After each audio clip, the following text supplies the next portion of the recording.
नमस्कार. आपल्या बरोबर आहेत मुख्यमंत्री उद्धव ठाकरे.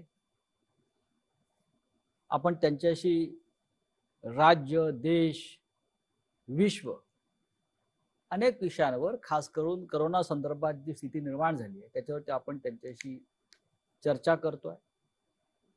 आणि जी माहिती आपल्याला खरोखर माहित नव्हती, जसं मगाशी म्हणालो की जागतिक आरोग्य संघटनेच्या माध्यमातून सुद्धा अनेकदा ही माहिती आम्हाला समजली नाही, ही राज्याच्या मुख्यमंत्र्यांनी आपल्याला दिली. हे कौतुकास्पद आहे.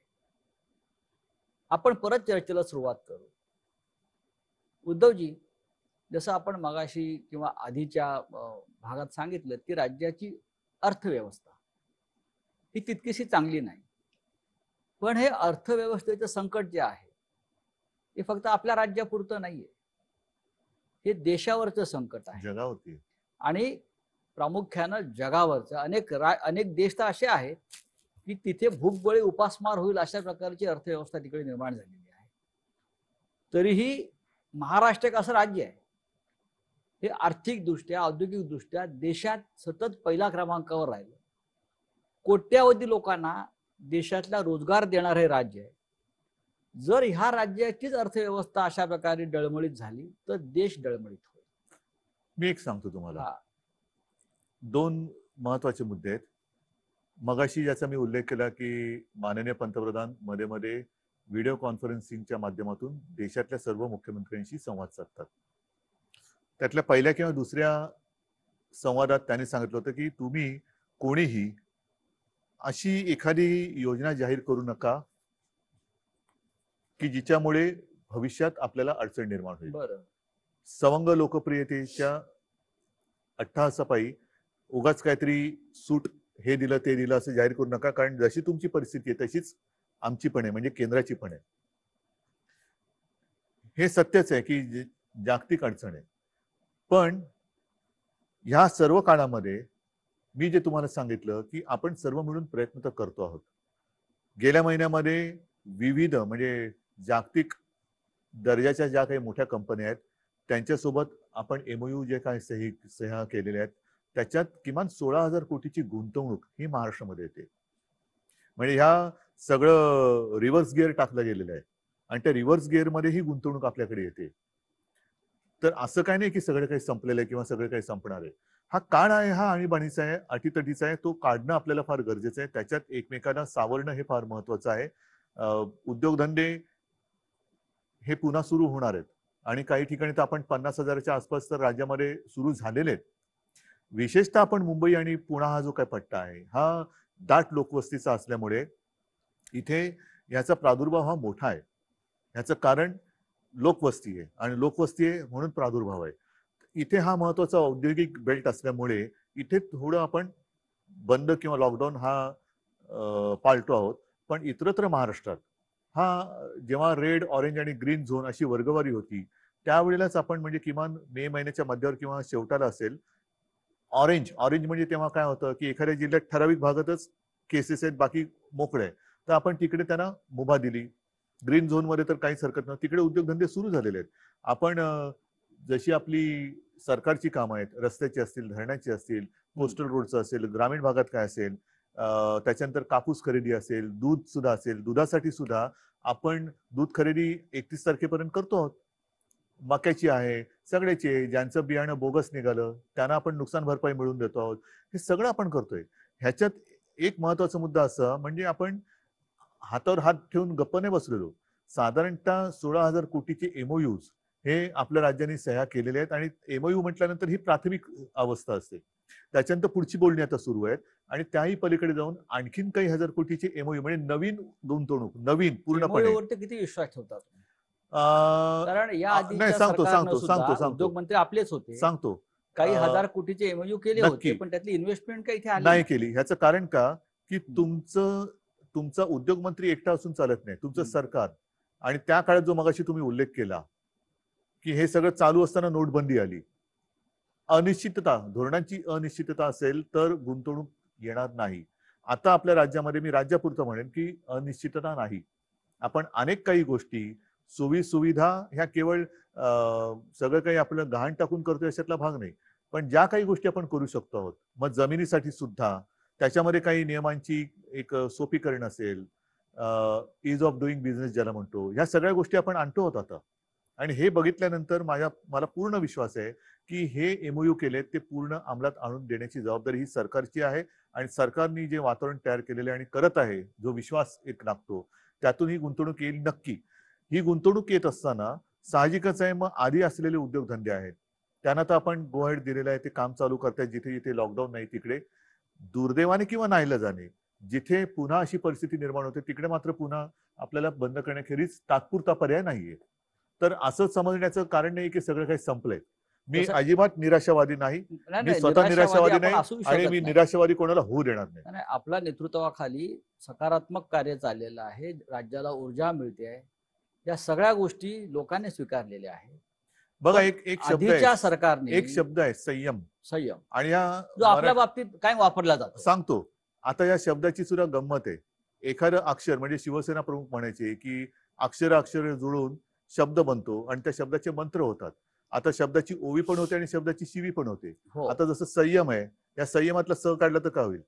यम होतो. मग काय पाहिजे तुम्ही ठरवा, संयम पाहिजे का यम पाहिजे. नाही, आपण संयमाचे त्याच्यामुळे तुम्ही कशाला आमंत्रण द्यायचं, संयम ठेवायचा का यम पाहिजे. उद्धव ठाकरे मी हे नुसतं यमक नाही जुळवत आहे. नाही, उद्धव ठाकरे म्हणजे संयम हे समीकरण आहे या देशाच्या राजकारणातलं आणि मी करणार, महाराष्ट्रात. माझ्यात आत्मविश्वास आहे, मी करून दाखवणार. होय, पण गेले 5 वर्ष जे सरकार होतं त्या सरकारमध्ये आपणही होता. उद्योग खातं सुद्धा आपल्याकडेच होतं. या काळामध्ये केंद्र असेल, राज्य असेल, startup India, make in India. आणि त्यावेळेला सुद्धा सामनाने माझ्या मुलाखती घेतलेल्या आहेत. होय, त्याच्यामुळे त्या सामन्याच्या मुलाखती वाचा. होय, startup India, make in India, त्यानंतर एमओयू, असे कोणतेही एमओयू शेवटपर्यंत प्रत्यक्ष कृतीमध्ये आले नाही. हे अवलंबून राहतं त्या सरकारच्या धोरणावरती. म्हणजे नुसती उत्सवप्रियता असेल तर काही होणार नाही. मी जे तुम्हाला सांगितलं की आता जे आपले सगळे साथी सोबती महाविकास हो. आघाडीचे सगळे सहकारी आहेत, मग पवार साहेब आहेत, अगदी काँग्रेसचं सुद्धा, किंबहुना सोनियाजी आहेत आणि त्यांची इथली काँग्रेसची लोक आहेत, या सगळ्यांना आता आपल्याला तिघा नाही, जे काही एक अनुभवातून शहाणपण आलेलं आहे ते शहाणपण आपण आता आपल्या कामात दाखवतो आहोत. आणि आतापर्यंत मागे वळून बघताना हो. आपल्याकडनं काय राहून गेलं किंवा एकूणच सरकार, मग मी तिकडे पक्षाची लेबल लावून सरकार बघत नाही. सरकार हे सरकार असतं. या सरकारकडनं काय राहिलं होतं, काय चांगलं झालं होतं, ह्याचा सगळा एक आढावा घेऊन आपण या गोष्टी करतो. आणि ही सुद्धा गोष्ट जी 16,000 कोटीची एमओयूची आहे, ही सुद्धा मी घरात बसून केलेली आहे. हो, आम्ही पाहिलं ते. हे सुद्धा घर बसल्याच केलेलं आहे. मी कुठेही भटकत गेलो नव्हतो की इकडे जा तिकडे जा तिकडे जा, काही नाहीये. आपली जी सिस्टीम आहे, पुन्हा सिस्टीम ही काम करते. सगळेजण, काही लोक त्यांच्या देशातून त्याच्यात सहभागी झाले होते. आपली काही लोक, मी घरात नव्हतो, देसाई साहेब आणि सगळे सहकारी मंत्रालयातून असतील. त्यामध्ये चीनची गुंतवणूक किती आहे? आता ह्याच्यामध्ये एक सांगतो तुम्हाला, चीनच्या गुंतवणुकीबद्दल, चीनची गुंतवणूक किती पेक्षा असावी की नसावी, हा महत्वाचा भाग आहे. हो. आणि हा प्रश्न मी ज्या वेळेला पंतप्रधानांनी चीनच्या समस्येबाबत एक व्हिडिओ कॉन्फरन्स घेतली होती त्याच्यात विचारलेला होता की तुम्ही देशाचं एक धोरण ठरवा. आपल्याकडे काय होतं की पाकिस्तान बरोबर संबंध जरा ताणले गेले का मग पाकिस्तान मुर्दाबाद, पाकिस्तान बरोबर कोणतेही संबंध नको, त्याच्याबरोबर खेळ नको, क्रीडा नको, हे नको ते नको. आणि जर ओसरलं सगळं, मग खेळ आणि राजकारण तुम्ही एकत्र आणू नका, कला आणि राजकारण एकत्र आणू नका, हे सगळी बौद्धिक आपण घ्यायची.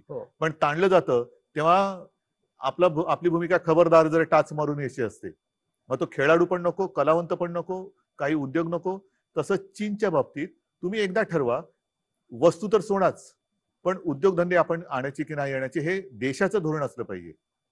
राष्ट्रभक्ती ही सगळ्या देशाची सारखी असली पाहिजे. माझी आहे, नसेल आपण ते होल्डवरती ठेवलेलं आहे, नको असेल द्या पाठवून. पण उद्या पुन्हा हिंदी चीनी भाई भाई करून तुम्ही जर का फिरवणार असाल सगळ्या चीनच्या पंतप्रधानांना, तर मग ही संधी घालवायची का? आणि घालवायची असेल तर मग एकदा दिशा ठरवा, आपण जाऊ पुढे. उद्धवजी, आपण जेव्हा मुख्यमंत्री नव्हता तेव्हाही काही प्रकल्पाच्या बाबतीमध्ये आपण स्वतः जातीनं लक्ष घातलं, विशेषतः कोस्टल रोड मुंबईतला. आता सध्याच्या या संपूर्ण संकट काळामध्ये किंवा आर्थिक व्यवस्था आपण जर पाहिली तर कोस्टल रोड होणार आहे की नाही? चालू आहे काम, जोरात चालू आहे. बरं, कोस्टल रोडचं काम कुठेही थांबलेलं नाही. कोस्टल रोडचं काम सुरू आहे. त्याच्यासाठी आपण पैशाचं सुद्धा आयोजन नियोजन करून ठेवलेलं आहे आणि कोस्टल रोडचं काम सुरू आहे. त्यानंतर दुसरा विषय येतो बुलेट ट्रेनचा. बुलेट ट्रेनची गरज नाही असं आपण म्हणाला होता. श्री शरद पवार सुद्धा म्हणाले होते की बुलेट ट्रेनमध्ये आपल्या राज्याला फायदा नसून आपण आपल्या राज्याने याच्यात गुंतवणूक करणं बरोबर नाही. तरीही 60% जमीन संपादन महाराष्ट्रात झालंय आतापर्यंत. त्याच्यामुळे बुलेट ट्रेनचं नक्की भविष्य काय? प्रत्येक गोष्टीला केवळ एकच बाजू नसते, अनेक बाजू असतात. ह्याच्यामध्ये आपण स्थानिक लोकांचा विचार करणं हा फार महत्वाचा आहे. राज्य म्हणून बुलेट ट्रेनची आवश्यकता राज्याला जर असेल तर ती मी म्हणेन माझ्या मुंबई नागपूरला जोडणारी बुलेट ट्रेन द्या, माझी राजधानी आणि उपराजधानी जोडणारी ट्रेन द्या, की जेणेकरून हा सुद्धा जो विदर्भाचा थोस एक त्यांच्या मनातल्या मनात कारण नसताना एक दुरावा निर्माण करून दिला जाण्याचा प्रयत्न केला जातो, तो दुरावा नष्ट होईल. जसा समृद्धी महामार्ग होतो, ज्याला आता शिवसेना प्रमुखांचं नाव दिलेलं आहे, तसंच मुंबई नागपूर जोडणारा मला बुलेट ट्रेन द्या, मला आनंद होईल. सुरत मुंबई ज्याचा आता काही उपयोग नाहीये, ज्याची आता काही आवश्यकता नाहीये. पण हे करत असताना जमीन भूसंपादन करते वेळी जिथे विरोध झालेला आहे, ज्यांचा विरोध आहे त्यांच्या मागे शिवसेना पक्ष म्हणून ठाम उभी आहे. सरकार म्हणून तर जे काय करायचं तो निर्णय आपण घेऊच, पण ज्यांचा विरोध आहे त्यांच्या पाठी शिवसेना आहे. आता काही जणांनी जर का स्वतःहून जमीन दिली असेल, बुलेट ट्रेन होणार की नाही, कारण शेवटी राज्य सरकारची गुंतवणूक आहे. सांगतो ना मी. आता जिथे पहिला मी जमिनीचा विषय घेतो. ज्यांनी स्वतःहून जमीन दिली असेल त्यांनी तो सगळा कारभार झाला असेल. ज्यांचा विरोध आहे म्हणून मी म्हटलं नाही, पहिलं ग्रामीण किंवा तळागाळातल्या लोकांचा, जसं नाणारचा विषय आहे. नाणार सुद्धा सरकारने केलाच होता की करार, पण तो जनतेने हाणून पाडला. आम्ही शिवसेना म्हणून जनतेच्या सोबत उभे राहिलो. आता सरकार म्हणून मला काय, जर का सगळ्यांना मान्य असेल करू करार, पण जेव्हा हा अंतिम टप्प्यामध्ये आता आपण हे मधले 2-3 महिने आपले ह्याच्यात सगळे कोरोनामध्ये गेले, त्याच्यामुळे सगळे विषय हे मागे पडले, हे सगळे मागे पडले. त्याच्यामध्ये बुलेट ट्रेन जरी असलं तरी त्या बुलेट ट्रेनचा विषयच बॅकसीटला गेला आणि तो विषय म्हणजे कोणी त्याच्याबद्दल काही विचारपूस पण केली नाही आणि त्याच्याबद्दल काही चर्चा पण झालेली नाहीये. आता ह्याच्यावरती सुद्धा सरकार म्हणून निर्णय घेताना शेवटी सरकार हे सरकार असतं आणि सरकार म्हणून निर्णय घेताना माझं काम असं आहे की माझी भूमिका ही व्यक्तिगत असू शकते, जी जनतेच्या सोबत राहण्याची आहे, पण राज्याच्या हिताचा जेव्हा विषय असेल की ह्याच्यात हित आहे का अहित आहे, तेव्हा माझं मत आहे की सगळ्यांना थोडं एकत्र बोलून आपल्याला हा निर्णय घेण्याची आवश्यकता आहे. विरोधी पक्षामध्ये आपण असताना सरकारनं 250-300 कोटी रुपये का द्यावे असा प्रश्न आपण सगळ्यांनी उपस्थित केला. तो माझा मुद्दा आजही कायम आहे. पण आता सरकार म्हणून आम्ही असताना हा काची सोडवणूक करण्याची गरज आहे. काला काही कारण आहेत का, खरंच ह्यातनं काही फायदा होणार आहे का, दाखवा आम्हाला कुठे फायदा आहे, काय होणार आहे फायदा, किती मुंबईतनं आणि सुरतमधनं ये जा होणार आहे, किती आर्थिक घडामोड होणार आहे, काय होणार आहे, हे सरकार म्हणून मला माहिती मिळू द्या. जर पटली जनतेसमोर ठेवतो, पण नसेल तर कदाचित मी असं म्हणेन की एखादी भूमिका मी एकतर्फी घेतली असेल तर ती आत्ता योग्य नाहीये. आत्ता मला अयोग्य वाटलं तर तो मी रद्द करेन. बर, आपली महाविकास आघाडी काय म्हणते? व्यवस्थित आहे. मध्ये मध्ये कुरकुर नाही, असं काय नाही. एक गोष्ट स्वीकारली पाहिजे, नक्कीच स्वीकारली पाहिजे आणि ती मी स्वीकारतो की गेल्या 2-3 महिन्यामध्ये फेस टू फेस या गाठीभेटी अवघड झालेत. कारण आज सुद्धा मी येताना वाचलं, अजून एका मंत्र्याला कोरोनाची लागण झालेली आहे. बरोबर आहे. अद्यापपर्यंत 2-3 मंत्री म्हणजे जितेंद्र असेल, अशोकराव असतील, हे धनंजय आहे, हे आजारी पडून सुदैवाने बरे झालेले. जितेंद्र तर फारच जरा गंभीर हे होता. तर अशा ह्याच्यामध्ये ह्या भेटीगाठी थोड्याशा अवघड झालेल्या आहेत. त्याच्यामुळे फोनवरून गाठीभेटी होणं किंबहुना व्हिडिओच्या माध्यमातून होणं, ह्या थोड्याफार फरकाने सुरू असतात. पण जिथे ते आवश्यकता लागेल, आता म्हणून आपण कॅबिनेट सुद्धा जी करतो ती कॅबिनेट थोडी विस्तारलेली आहे. म्हणजे काही मंत्री हे त्यांच्या कार्यालयात किंवा तिकडे बसतात, जिथे असतील तिकडे. मी माझ्या इकडे बसतो, मंत्रालयात काही जण बसतात. अशी सगळी जरा पसरून ती कॅबिनेट घ्यावी लागते. कारण एका ठिकाणी पुन्हा मी तेच सांगेन की जनतेला आम्ही कायदे सांगायचे आणि स्वतःच नियम तोडायचे, हे बरोबर नाहीये. काही मंत्र्यांचा असा आक्षेप आहे आणि तो प्रसिद्धी माध्यमात सुद्धा आलेला आहे की मंत्रालयाचं सचिवालय झालंय मधल्या काळामध्ये. उपस्थितीच नाहीये तिकडे कोणाची. सचिवालय म्हणजे जसं सचिवालयाचं नंतर मंत्रालय का झालं, कारण हे राज्य नोकरशाही चालवत नाही तर मंत्री चालवतात, लोक नियुक्त सरकार चालवतं. हे चित्र गेल्या 6 महिन्यात बदलल्याचा जो आक्षेप सातत्यानं समोर म्हणजे येतो. काय झाले? म्हणजे सचिवांच्या ताब्यात किंवा नोकरशाहीच्या ताब्यात राज्य गेलं म्हणजे काय झाले? असं साधारण काही नाही, मंत्री म्हणजे काय बोलतायत झाले? की नोकरशाही राज्य चालवतात, म्हणजे काय करते? मंत्र्यांचं ऐकलं जात नाही, म्हणजे काय होते? मंत्र्यांचंच ऐकलं जात नाही. नाही. म्हणजे मग जर का तसं असेल तर धारावीचं कौतुक, राज्याचं कौतुक, सर्वोत्तम मुख्यमंत्री, या ज्या सगळ्या गोष्टी आहेत ह्या नोकरशाहीने पटवून केलेल्या गोष्टी आहेत का? हं. निर्णय घेण्याचा अधिकार आपला आहे, हो. अंमलबजावणी करून त्यांच्याकडून घ्यायची असते. ज्या यंत्रणेची घडी आहे ही घडी शेवटी यंत्रणा, नाही, हे आपलं आपण योग्य बोलताय. ही यंत्रणा राबवण्याची हिंमत तुमच्यात पाहिजे. हं. तुम्ही जर का प्रत्येक ठिकाणी ऑर्डरही तुम्हीच देणार आणि कामही तुम्हीच करायचं तर हे काय गव्हर्नमेंट असू शकत नाही. म्हणजे जसं नागपूरचं प्रकरण सगळ्यांसमोर आहे की तिथे जे महापालिका आयुक्त आहेत तुकाराम मुंडे आणि तिकडलं लोकनियुक्त महानगरपालिका किंवा नितीन गडकरी स्वतः केंद्रीय मंत्री, आता ह्याच्यामध्ये हा फार मोठा वाद अख्ख्या महाराष्ट्रात बरोबर आहे. सुरू आहे. मग मग माझं काय म्हणणं आहे, तुम्ही एकतर मग यंत्रणा केराच्या टोपलीत फेकून द्या. हा. मंत्रालय का सचिवालय, सचिव पद्धतच बंद करून टाका. पिन टू पियानो ज्याला म्हणतात ना, ए टू झेड गोष्ट, म्हणजे ऑर्डर पण तुम्हीच काढायची, कामं पण तुम्हीच करायची, मदतीचं वाटप सगळं तुम्हीच करायची. राज्याचे मुख्यमंत्री म्हणून तुम्ही तुकाराम मुंड्यांच्या मागे उभे आहात की महानगरपालिका जे तुकाराम मुंड्यांच्या मागे लागली आहे तिकडे हात धुवून त्यांच्या मागे आहात? तुमचं मत काय, कोणाचं बरोबर आहे? मला असं वाटतं की तुकाराम मुंडे आल्यापासून तिथे शिस्त लागलेली आहे. मग मी कोणाच्या मागे उभं राहायला पाहिजे? शिस्तीच्या मागे उभं राहायला पाहिजे. तसंच आहे. एखादा अधिकारी कठोर असू शकतो, कडक असू असेल. शकतो. पण त्याचा तुम्ही त्या कठोरपणाचा लोकांच्या हितासाठी उपयोग करून घेत असाल. एक गोष्ट अशी आहे की त्यावेळी त्यांनी जे काही कायदे किंवा काही नियम कडकपणाने अंमलात आणवले हे काही जणांना परवडत नसतील. तिथे आता इलेक्शनचा जमाना नाहीये.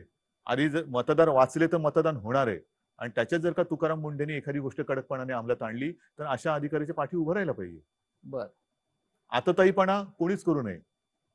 पण जर का चांगली शिस्त लावली जात असेल आणि जनतेचं हित, शेवटी जनता सुद्धा आता उघड्या डोळ्याने बघत असते. तोंडावरती मास्क असेल पण डोळे उघडे आहेत जनतेचे. जनतेचे उघडे आहेत डोळे. म्हणून मी मागे सुद्धा म्हटलं होतं की हा महाराष्ट्र आहे, धृतराष्ट्र त्याचं झालेलं नाही आणि होऊ शकत नाही. आघाडीचं सरकार चालवताना मर्यादा असतात असं मनमोहन सिंग नेहमी म्हणायचे. अटल बिहारी वाजपेयी सुद्धा असंच म्हणत होते. अनेक पक्ष एकत्र असतात, प्रत्येकाची भूमिका वेगळ्या असतात. मनमोहन सिंग सुद्धा एकदा रागाने म्हणाले होते की मी काही निर्णय घेऊ शकत नाही, हे आघाडीचं सरकार आहे, मर्यादा असतात. आपलंही तसं मत आहे का? मनमोहन सिंग यांना प्रशासनाचा अनुभव होता. बरं. त्याच्यामुळे त्यांना मर्यादेचं एक भान होतं. हा. मला प्रशासनाचा अनुभव नाही, त्याच्यामुळे मला मर्यादेचं भान नाही. बरं.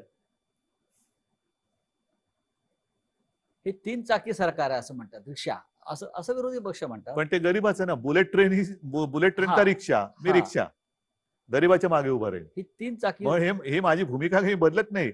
म्हणजे कोणी याचा गैरसमज करू नये की मुख्यमंत्री झाल्यावर मी बुलेट ट्रेनच्या मागे उभा राहील. नाही, मी एवढंच म्हटलेलं आहे, मुख्यमंत्री झाल्यानंतर मी सर्वांगीण जरा विचार करून, जर माझं मत विरोधी पक्षात होतो आणि लोकांच्या सोबत आहे त्याच्यामुळे बुलेट ट्रेन नको हे आहेच. पण आता सुद्धा जर का ते सगळ्यांच्या मताने नको असेल तर ते मी नाही करणार. आणि म्हणून 3 चाकं तर 3 चाकं ती चालतात नाही एका दिशेने. शेवटी केंद्रामध्ये किती चाकं आहेत? हे 3 पक्षाचं सरकार आहे. केंद्रात किती पक्षाचं सरकार आहे? अनेक पक्ष आहेत. नाही, मी जेव्हा गेल्या वेळेला इंडियात गेलो होतो तेव्हा ते 30-35 चाकाची म्हणजे रेल्वे गाडी होती. आता आपलं एक चाक बाजूला गेलंय. आणि शिवाय केंद्रात काही ठिकाणी आणि इतर अपक्ष म्हणजे एक हे पण असते, स्टेपनी पण असते. हो हो. ह्या 3 पक्षामधले जे प्रमुख पक्ष आहेत, शिवसेना आहेच, काँग्रेस आहे, राष्ट्रवादी आहे. काँग्रेसचा असा आक्षेप आहे की मुख्यमंत्री राष्ट्रवादीला झुकतं माप देतात. म्हणजे काय करतात? नाही, तो त्यांचा एक प्रेमळ आक्षेप सुरुवातीला होता. तो गैरसमज मी मध्ये भेटल्यानंतर तो दूर झालेला आहे आणि असं काय तो तीव्र त्याच्यात काही हे नव्हतं. काही शेवटी असे सगळेच जण निवडणुका लढवून निवडून येत असतात. जनतेच्या काही अपेक्षा त्यांच्याकडनं असतात म्हणून तर जनता मतं देते आणि त्या अपेक्षा जर आपण पूर्ण करू शकत नसू असं जर कोणाला वाटत असेल तर तो काय त्यांची ती काही चूक याच्यातला भाग नाहीये. त्या अशा अपेक्षा ह्या व्यक्त करणं हा काही गुन्हा नाहीये. तर मला असं वाटतं अशा काही गोष्टी आक्षेप मी म्हणत नाहीये, पण सुरुवातीच्या काळामध्ये थोडंफार असं त्यांच्या मनात असेलही, माझ्याशी ते असे काही अगदी ठामपणाने बोलले नाही की आम्हाला तुम्ही विचारतच नाही, अमुकच नाही. माझं पवार साहेबांशी पण चांगलं हे आहे. कधी कधी मी अगदी काही नित्य नियमाने नाही, पण सोनाजीना पण मी फोन करत असतो. शरद पवारांचं किती मार्गदर्शन लाभतं? त्यांना अनुभव राज्य चालवण्याचा भरपूर आहे. त्यांच्या बरोबरच्या भेटी ह्या एक वेगळा अनुभव असतो. बरं. ते जेव्हा मला भेटतात तेव्हा असं काही नाही की ते असं काहीतरी काम किंवा काहीतरी असं घेऊन येतात, अजिबात नाही. कधीतरी त्यांचा फोन येतो, उद्या काय करताय? आणि बहुतेक वेळेला उद्या जर का सगळं व्यवस्थित जुळत असेल तर मी आणि त्यांची भेट ही होते. भेटीमध्ये मग त्यांचे काही ते जुने अनुभव सांगत असतात. लातूरला भूकंप झाला तेव्हा त्यांनी काय केलं होतं. चीनचा विषय निघाला तेव्हा ते चीनच्या दौऱ्यात त्यांचा अनुभव कसा, मग ते पंतप्रधानांसोबत त्यांच्या चीनच्या काय चर्चा झाली, मग अमुक एक कसं आहे, तमुक एक कसं आहे. म्हणजे जुन्या त्यांच्या अनुभवाच्या आठवणी ते सांगत असतात. शरद पवार हे या महाराष्ट्रातल्या किंवा देशातल्या शेतकऱ्यांचे एक महत्वाचे नेते आहेत. सहकार क्षेत्रामध्ये त्यांचं योगदान मोठं आहे. महाराष्ट्रातली साखर कारखानदारी अडचणीत येऊनही या भूमिकेचे ते आहेत पहिल्यापासून. पण मी काल असं पाहिलं की राज्याचे विरोधी पक्षनेते देवेंद्र फडणवीस हे साखर उद्योजकांचे प्रश्न घेऊन अमित शहाना भेटले. ते पूर्ण देशातल्या साखर कारखानदारांबद्दल चिंता करत असतील. हो, पण गृह खात्याकडे साखर कारखान्याचे काय प्रश्न असू शकतात? शेवटी साखर ही घरातच लागते ना, गृहामध्ये. कायदा सुव्यवस्था किंवा या संदर्भात नाही, गृहमंत्र्यांना भेटणं. गृह खातं म्हणजे त्यांना गृहमंत्री म्हणजे जरा जसा आदेश बांदेकर करतात कार्यक्रम तसे गृहमंत्री वाटले असते. अच्छा, होम मिनिस्टर. होम मिनिस्टर म्हणून ते साखरेचा विषय गृहमंत्र्याकडे. कारण राज्यातल्या साखर उत्पादकांचा प्रश्न हा मुख्यमंत्र्यांच्या अखत्यारीत येत नाही का, असा माझ्या पुढे प्रश्न आहे. कल्पना नाही बाबा मला. पण दिल्लीत जाऊन त्यांनी एक घोषणा मात्र नक्की केली, ती म्हणजे हे सरकार पाडण्याचा आमचा इरादा नाही, हे त्यांनी महाराष्ट्र सदनामध्ये येऊन सांगितलं. हे किती दिलासादायक आहे तुम्हाला? माझं तर मी तर बसलेलोच आहे. इरादा असेल नसेल, काही जण सांगतात की ऑगस्ट मध्ये सप्टेंबर मध्ये सरकार पाडणार. माझं म्हणणं आत्ता पाडा. माझी मुलाखत चालू असताना सरकार पाडा.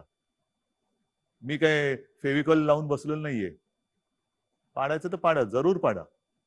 त्याच्यात तुम्हाला पाडापाडी करण्यात आनंद आहे ना. काही जणांना घडवण्यात आनंद असतो, काही जणांना बिघडवण्यात आनंद असतो. बिघडवायचं असेल बिघडवा, मला नाही परवा, पाडा सरकार. ही तुमची भूमिका आहे की आव्हान आहे? हा माझा स्वभाव आहे.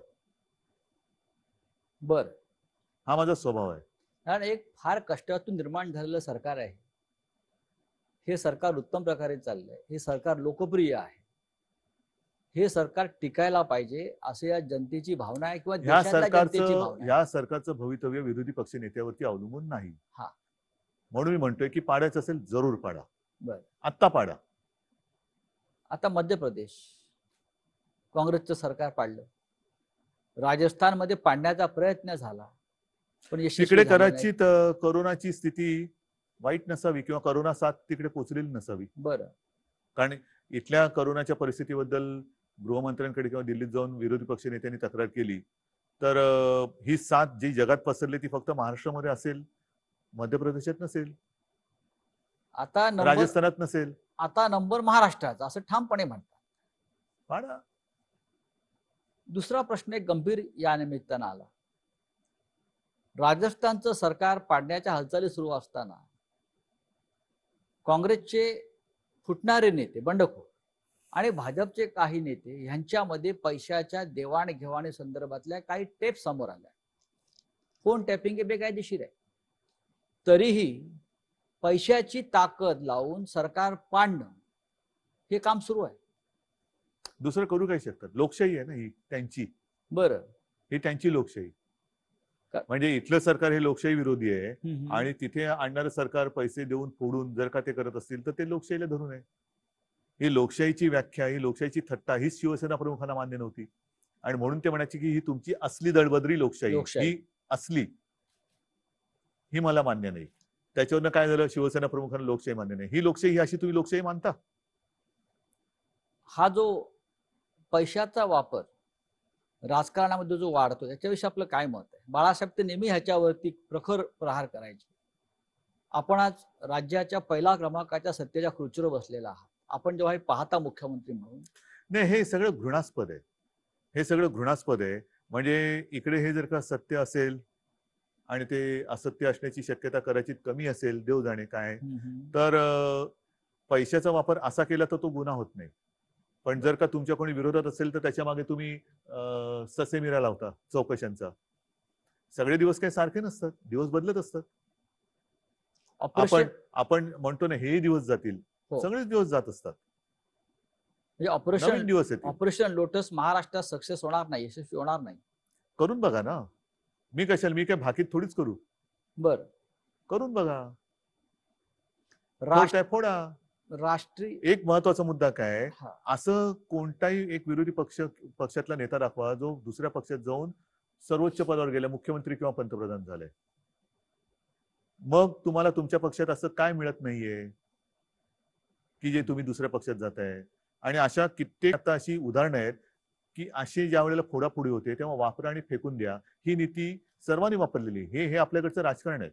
त्याच्यामुळे हा एक जो संदेश आहे की दुसऱ्या पक्षांनी केवळ आपल्याला वापरा आणि फेकून द्यासाठी आपला वापर करून द्यायचा, की आपण आपल्या पक्षामध्ये ठामपणाने काम करणं.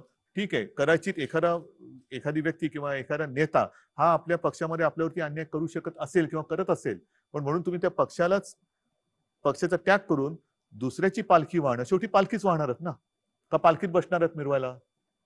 पालखीत कोण बसवायला तयार आहेत का तुम्हाला? अवश्य जा. मी कोणाच्याही उज्ज्वल भवितव्याच्या आड येऊ शकत नाही, येत नाही. जर तुम्हाला दुसऱ्या पक्षात अत्यंत म्हणजे पालखीत बसवण्याचं स्थान मिळत असेल, जरूर जाऊन पालखीत बसवा. पण पालखीचे भोई होण्यासाठी म्हणजे काय की नुसती वरात चालले पण माझ्या खांद्यावर पालखीचं ओझं आहे, एवढंच तुम्हाला समाधान आहे? मग पालखीचं ओझं व्हायचं असेल तर जाऊ शकता. किती असे पक्षांतर केलेले नेते हे दुसऱ्या पक्षात जाऊन मोठे झालेत. एक ठराविक काळ गेल्यानंतर त्यांना सुद्धा बरोबर त्यांचं कारकीर्द ही कापली जाते. हा जो एक मूळ गाभा आहे तुमच्या विचाराचा किंवा तुमच्या पक्षाचा, आज सुद्धा मी ही आघाडी केली. का केली? कारण त्यांच्याबरोबर ज्या एका उद्देशाने गेलो होतो, तो उद्देश मला कळलं की याच्यामध्ये पोकळपणा आहे. म्हणून मी हा निर्णय घेतला. आणि हे सुद्धा मी पुन्हा पुन्हा सांगतो, ध्यानीमनी नसतानाही मुख्यमंत्री पदाची धुरा माझ्यावरती आली नाही, तर माझ्या स्वप्नात सुद्धा ही कधी काय संधी मला मिळेल किंवा संधीच्या पाठी जाणं, तुम्ही मला ओळखता. तुमच्या स्वप्नात हे नव्हतंच, पण हे महाराष्ट्राच्या किंवा जनतेच्या स्वप्नामध्ये होतं. बरोबर की नाही? मग आता माझी जबाबदारी आहे, जर का माझ्यावरती जबाबदारी आली असेल आणि आली आहे, तर मी माझ्या राज्याची आणि माझ्या जनतेची स्वप्न पूर्ण करणारच. उद्धवजी, राम मंदिर हा आपल्या जिव्हाळ्याचा विषय. नक्कीच. शिवसेनेनं राम मंदिराचा मार्ग मोकळा केला, हे इतिहास सांगतो. त्या राम मंदिराच्या संदर्भात आपण सुद्धा अयोध्येला गेलेला आहात, मुख्यमंत्री नसताना आणि मुख्यमंत्री झाल्यावर सुद्धा. म्हणजे आपण आपल्या भूमिकेमध्ये कोणताही बदल केलेला नाही. भूमिपूजन 5 ऑगस्टला होईल अशी तारीख जाहीर झालेली आहे. आपण त्या भूमिपूजनाला जाणार का? नुसतं हो किंवा नाही हा मुद्दा मी माझ्या व्यक्ती म्हणून काही सांगू शकेन. बरं, पण महत्वाचा मुद्दा जो आपण प्रश्नामध्ये एक सांगितला की राम मंदिराच्या लढ्यात शिवसेनेची भूमिका ही इतिहासाने दखल घेतलेली आहे. हो, मी मुख्यमंत्री नव्हतो त्याही वेळेला राम मंदिरात गेलो. किंबहुना योगायोग ज्याच्यावरती माझी श्रद्धा आहे, माझी भावना हीच सांगते. नोव्हेंबर 18 मध्ये मी पहिल्यांदा राम मंदिरला गेलो होतो. आपण सोबत होतात. शिवनेरीवरची म्हणजे शिवजन्मभूमीची एक मुठ माती मी घेऊन गेलो. त्याच्यानंतर या विषयाला खूप चालना मिळाली. त्याच्या आधी हा विषय थंड बस्त्यात होता, कोणी काही विषयच काढत नव्हतं. शिवसेनेने सुरुवात केली, जर उशीर लागत असेल तर कायदा बनवा, वटहुकूम काढा, काय वाटेल ते करा, पण राम मंदिर बनवा, आपलीच मागणी होती, ही शिवसेनेची मागणी होती. त्याच्यासाठी आपण अयोध्येला गेलो. तुम्ही योगायोग म्हणा, काही म्हणा, त्या विषयाची सोडवणूक तर वर्षात झालीच. पण ज्या नोव्हेंबरमध्ये 18च्या नोव्हेंबरमध्ये मी तिकडे गेलो, त्याच्या पुढच्या नोव्हेंबरमध्ये तो प्रश्न पण सुटला आणि मी मुख्यमंत्री पण झालो. ही माझी श्रद्धा आहे. ज्याला कोणाला ह्याला अंधश्रद्धा म्हणायचं असेल तो त्यांच्याकडे विषय. माझी श्रद्धा आहे आणि ती आहेच, असणारच आहेच. मुद्दा काय येतो की सर्वत्र सध्या करोनाचं थैमान आहे. मी ठीक आहे, मी म्हणेन मी जाणारच, मला काही बिघडत नाही. मी मुख्यमंत्री आहे आणि नव्हतो तेव्हा सुद्धा मला तिथे मानपान सगळं मिळालं. ती शिवसेना प्रमुखांचं आणि माझा मुलगा म्हणून ती पुण्य माझ्याकडे आहेच. आता तर मुख्यमंत्री आहे, मला बंदोबस्त मिळेल, मी व्यवस्थित जाईन, मी पूजा अर्चा करून किंवा त्या कार्यक्रमात सहभागी होऊन परत येईन. पण हे मंदिर हे सर्वसामान्य मंदिर नाहीये. एखाद्या गावात जरी मंदिर बनवायचं झालं तरी गावकरी जल्लोषात एकत्र येतात. हो. कारण त्या गावासाठी ते राम मंदिर असतं अयोध्येसारखं. जे अनेक लोक अयोध्येला जाऊ शकत नाही त्यांच्यासाठी त्या गावाचं मंदिर हे महत्वाचं असतं. अनेक सभा समारंभ किंवा लग्न किंवा इतर काही गोष्टी त्या मंदिरातल्या देवाच्या साक्षीने होतात गावामध्ये. मग हा राम मंदिराचा मुद्दा आहे ज्याला एका लढ्याची पार्श्वभूमी आहे, एक विचित्र पार्श्वभूमी आहे, ज्याच्यावरती बाबरांनी आक्रमण करून ते पाडून मशीद बांधली होती, त्याच्यात पुन्हा आता आपण मंदिर उभं करतोय. हा पूर्ण केवळ हजारो लोकांचे प्राण गेलेत. हिंदुस्थानातल्या हिंदूंचा नाही, जागतिक कुतूहलाचा विषय आहे. आज आपल्याकडे कोरोनाचं संकट असताना सर्व मंदिरांमध्ये जाण्या येण्याला बंदी आहे. मी जाऊन येईन, पण लाखो राम भक्त जे तिकडे उपस्थित राहू इच्छित असतील त्यांचं तुम्ही काय करणार? त्यांना तुम्ही अडवणार का? त्यांना येऊ देणार आणि त्यांच्यामध्ये कळत नकळत कोरोनाचा प्रसार होऊ देणार? कारण हा आनंदाचा क्षण आहे. आणि नाही तर तुम्ही व्हिडिओ कॉन्फरन्सवरून ई भूमिपूजन करू शकता. आपल्याला आठवत असेल की आपण मुख्यमंत्री म्हणून जेव्हा गेलात तेव्हा शरयूच्या तीरावरती आपल्याला आरती करण्यापासून थांबवलं, कारण करोनाचा प्रसार होता. तिथं सुरुवात होती, आपण सगळी तयारी केली बरोबर आहे. आणि त्याच्या आधी जेव्हा गेलो होतो तेव्हा शरयूचा काठ कसा होता? भव्य आपण केलं होतं. म्हणजे खच्चून गर्दी होती, म्हणजे हालचाल करायला जागा नव्हती. एवढं सगळं तो त्या विषयाला भावनेनी जोडली गेलेली माणसं आहेत. ह्या लोकांना तुम्ही थांबवणार कसे? माझं येणं जाणं मी करीन. मी तर मुख्यमंत्री म्हटल्यानंतर जाऊन येईन. अजूनही अधिकृत काही तारीख आलेली नाहीये.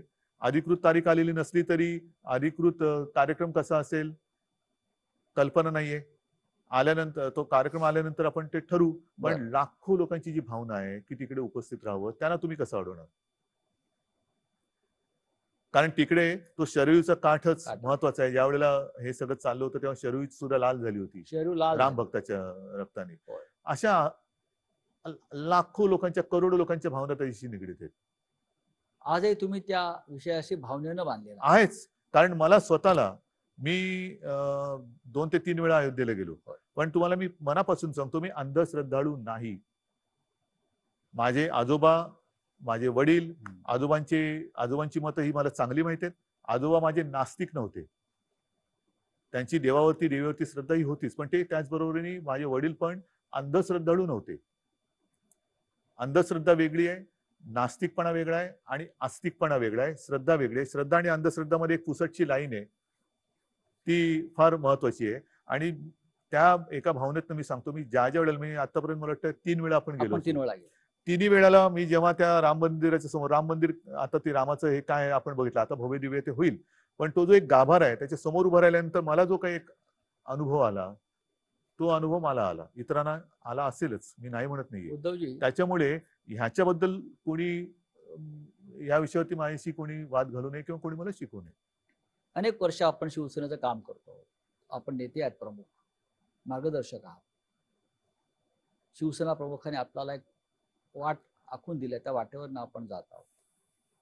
सातत्यानं आपण असं म्हणत आलो की 100% शिवसेना. काही काळापर्यंत आपण 2 पक्षांबरोबर होतो, म्हणजे एकाच पक्षाबरोबर आपली युती होती, 2 पक्षाचे सरकार होतं. आज आपण 3 पक्षांबरोबर आहोत, पण मुख्यमंत्री आहोत. आपण मुख्यमंत्री आहोत आणि वेगळ्या वेगळ्या विचाराचे पक्ष आहेत. संपूर्ण महाराष्ट्र शिवसेना आपल्याला पसरवायची आहे, आत्मनिर्भर शिवसेना करायची आहे. हे आपलं स्वप्न कायम आहे का? आत्मनिर्भर शिवसेना असं म्हणतोय. विरोधी पक्षाचं काम तुम्ही करते की काय? हो, मी काय विरोधी पक्षात असतो असा आरोप आहे माझ्यावर. आता कुठे गाडी रुळावरती येते, रिक्षा आमची व्यवस्थित चालायला लागलेली आहे, स्टेरिंग माझ्या हातात आहे, पाठी दोघं बसलेले आहेत. कारण आणि एक सांगतो तुम्हाला, सत्तेमध्ये एका पक्षाचं सरकार ह्याच्यासारखं मोठं स्वप्न नाहीये. बरं, पण हे स्वप्न तुमचं व्यक्तिगत स्वप्न असेल तर त्याला काडीचाही उपयोग नाहीये, काडीची किंमत नाहीये. कारण त्या स्वप्नामध्ये जनतेची स्वप्न जोपर्यंत येत नाही तोपर्यंत एका हाती सरकार येत नाही. आणि ती स्वप्न सरकार आल्यानंतर पूर्ण होत नसेल तर जी काडीची किंमत त्याला, ज्याला म्हणतो मी नाही, त्याला जनताच काडी लावल्याशिवाय राहणार नाही. आता हा जो काही एक वेगळा प्रयोग महाराष्ट्राने केलेला आहे, विचारांनी भिन्न असलेले 3 पक्ष हे एक विचित्र राजकीय परिस्थितीमध्ये एकत्र आलेले आहेत. आणि ह्याच्यामध्ये मी सांगितलं ना, केवळ आणि केवळ एक अपरिहार्यता किंवा जबाबदारी म्हणून मी ही खुर्ची स्वीकारली. हे मानाचं पान आहे, मानाचं पद आहे, खूप मोठं आहे. पण जे माझं स्वप्न कधी नव्हतं ते मी स्वीकारलेलं आहे. आता ते स्वीकारल्यानंतर आपण जो आता अर्थसंकल्प मांडला, हा पहिला अर्थसंकल्प मांडला काय आणि तेच अधिवेशन गुंडाळावं लागलं काय. आता त्याच्यात ज्या काही गोष्टी आपण जाहीर केलेल्या आहेत त्या जनतेच्या हितासाठी आजपर्यंत कदाचित त्यातल्या गोष्टी अशाही आहेत की ज्या आजपर्यंत कोणी केल्या पण नाहीयेत आणि विचार पण केला नव्हता. तर ती एक माझी आता जबाबदारी ती पार पाडणं. हे करताना मी माझ्या कामाची सुरुवात तर केलेली होतीच आणि ती मी आजही करतोय. ती सुरुवात म्हणजे जे यांच्या भाषेमध्ये मी फिरायला सुरुवात केली होती. बरं. मी फिरत होतोच. विभागवार जी कामं त्यावेळेच्या कदाचित सरकारने केली नसतील, मी प्रत्येक विभागाची बैठक घेतली. याच्यात मला आजही माहिती आहे की मराठवाड्यातले काही जिल्हे बाकी राहिलेले आहेत. पण अन्यथा विदर्भ असेल, अर्धा मराठवाडा आहे, उत्तर महाराष्ट्र, पश्चिम महाराष्ट्र, कोकण, मुंबई ही तिथे तिथे जाऊन मी माझ्या प्रशासनातल्या सहकाऱ्यांसोबत माझ्या विधिमंडळातल्या मग सर्व पक्षीय आमदारांची बैठक घेतली होती आणि त्यांची कामं आपण नोंदवून त्याच्याप्रमाणे काही ठिकाणी मी ऑर्डर्स पण दिलेल्या आहेत. तर ही सुरुवात मी केली होती कामाला. हे आल्यानंतर हे थांबलं. आता याच्यामध्ये मी जिथे जायचो तिकडे साहजिकच शिवसैनिकांना भेटायचो. काही कार्यक्रम शिवसैनिकांचे पण व्हायचे. ह्या सगळ्या गोष्टी ह्या गेल्या 2-3 महिन्यात थांबलेल्या आहेत. हा काळ एकदा सरला की त्याची पुन्हा सुरुवात होईल. मी पक्षप्रमुख आहेच. मुख्यमंत्री पद जे शिवसेना प्रमुख सांगायचे की या गोष्टी येतात जातात. कायमस्वरूपी ते माझं पक्षाचं प्रमुख पद हे कायमस्वरूपी. त्याच्यात सुद्धा जसं शिवसेना प्रमुख म्हणायचे की शिवसैनिकांचा जोपर्यंत विश्वास आहे तोपर्यंत. त्याच्यामुळे ते मी कधीच सोडणार नाही आणि पक्ष वाढवण्याचा प्रयत्न मी करणारच आहे. जे उद्धवजी सगळेच करतात. उद्धवजी आपण आलात, खूप मोकळेपणानं बोललात, चर्चा केलीत, याबद्दल धन्यवाद. जय महाराष्ट्र. धन्यवाद सगळ्यांना. जय हिंद, जय महाराष्ट्र.